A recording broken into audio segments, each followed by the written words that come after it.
xaflad lagu sabootiyay arday dhamaysatay xifdiga quraanka kariimka iyo culumtiisa oo ka qalin jibiyay markaska Cibaadu Raxmaan ee barashada culumta diiniga iyo quraanka kariimka ayaa munaasabadaasi ugu horeyn waxa ka hadlay Axmed Maxamed Suldaan maamulaha markaska Cibaadu Raxmaan oo ka waayay warmay macadka iyo aqoonta kala duwan ee uu bixiyo waxaana hadaladiisii kamid ahaa dardaaranka in culimadu nasiiyeen iyo xildhibaanka iyo odayaasha ayaynu ku dhaqmi doonaa ardayda waxaynu ku bishaareeynaa quraanka dhamaysay runtii ardaydii marka hore dhamaysay ardaydanba oo ay kamid ahayd ardayda weynaado Hodan Cumar Maxamuud Allah barakeeyo oo ardayda ku jirta bacda casarka galaaska bacda casarka dhamaantood waxaynu ku bishaareeynaa waxa aynu furi doonaa galaaskii muraajacada iyo waxa weeyaan daraasaadka bilowga u ahaa macadka oo runtii isku darsan doona in waxa weeyaan quraankiina loo muraajaceeyo ardayda dhamaysay oo aanay sii daynin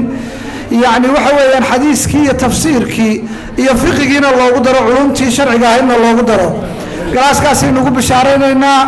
bisha bilowgeeda loo furi doonaa hadii alla idmo bisha saddexaad bilowgeeda sabtidaba galaaskaas waa diyaar insha Allah taala bacda casarka ku soo dhawaadaan iclaanaadka kalena way la socon doonaan sidoo kale waxa si wada jira halkaasi uga hadlay gudoomiyaha gudida wanaag fariista iyo xildhibaan ka socday golaha guurtida kuwaas oo hoosta ka xariiqay faa'iidada cilmiga diiniga iyo quraanka kariimka uu leeyahay daayirta soo koraysa quraanka aynu darajayn qalbiga aynu ku qaadan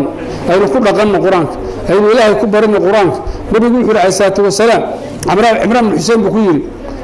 aakhir zamaanka waxa iman doona buu in quraanka lagu dawarsado